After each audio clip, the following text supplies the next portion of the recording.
MP Anwarul হাজিম আনারের টুকরো লাশের সন্ধানে অভিযানে নেমেছে কলকাতা পুলিশ। আনারের সবশেষ খবরাখবর জানতে ঝিনাইদহ থেকে সরাসরি যুক্ত হচ্ছেন সহকর্মী মেহেদী হাসান সবুজ। সবুজ, এই যে হত্যাকাণ্ড এমপি আনারের, সেই হত্যাকাণ্ডের কোনো তথ্য আপনার কাছে এই মুহূর্তে আছে কিনা এবং এই বিষয়ে তার পরিবার কি বলছে? আসলে লিনিয়া, আসলে যেমনটি বলছেন, এমপি আনারকে যেভাবে নৃশংসভাবে হত্যা করা হয়েছে সেটি আসলে কোনোভাবেই তার সংসদীয় আসন সহ ঝিনাইদহ জেলাবাসী আসলে মেনে নিতে পারছে না এখন পর্যন্ত। তার এত জনপ্রিয় একজন এমপি, যিনি এখন পর্যন্ত আমি জানিয়েছি সাধারণ মানুষের, প্রত্যন্ত গ্রামের মানুষের আসলে এমপি মানুষ এমনকি দাবি করেন, কারণ সাধারণ মানুষের সাথে তার যে সরাসরি যে সম্পর্কটা, সেই সম্পর্কটার জায়গা থেকে আসলে সবাই মর্মাহত বিষয়টি নিয়ে। আমি এখন দাঁড়িয়ে আছি এমপি আনারের বাড়ির সামনেই, আমাদের সাথে যুক্ত আছেন তার মেয়ে মুনতারিন ডয়েন। আমরা এখন সরাসরি তার সাথে কথা বলার চেষ্টা করব সর্বশেষ পরিস্থিতি নিয়ে। আমার তো বলার কোনো ভাষা কি বলবো, বলার মতন কোনো ভাষা নেই। আমার বাবা, আপনারা তো দেখেছেন, মুখটা দেখা যাচ্ছে না।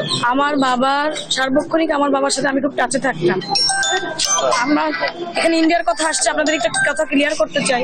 একটা সময় যখন আমি অনেক ছোট ছিলাম, তখন আমার বাবার বিভিন্ন মিথ্যা মামলায় বিএনপি যারা দলীয় নেতাকর্মী ছিল, তারা খুব তার মানে এক প্রকার মেরে দেওয়ার পরিকল্পনা ছিল তাদের। জীবনের তাগিদে সে ইন্ডিয়ায় সে অবস্থান করেছে, বিভিন্ন সময় বিভিন্ন জায়গায় থেকেছে জীবন বাঁচানোর তাগিদে।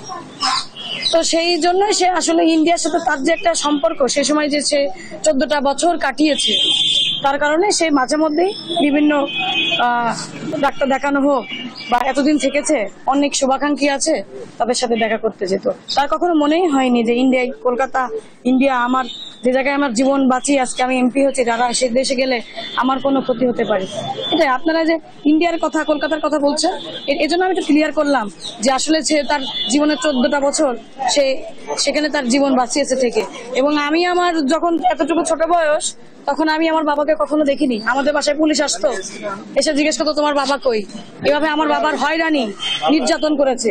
তারপরে আমি যখন বড় হয়েছি, যখন আমি বুঝতে শিখেছি, আমি যখন ছোট তখন আমার বাবাকে আমি পাইনি, আদর পাইনি। যখন আমার বুঝার বয়স হয়েছে, যখন আমি বড় হয়েছি, তখন আমার বাবার কাছে পেয়েছি। আমার বাবার সাথে আমার কিছু সুন্দর মুহূর্ত আছে। তারপরে তো দেখলেন যে আমার বাবার কিভাবে নির্মম ভাবে হত্যা করেছে।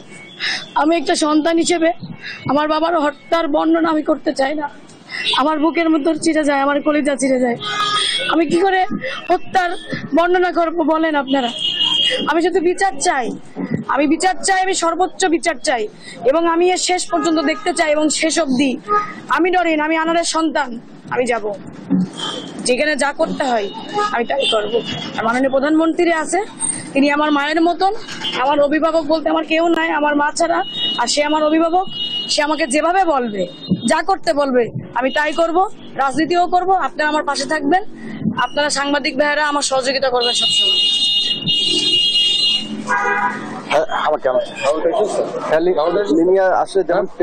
আসলে যেমনটি শুনছিলেন,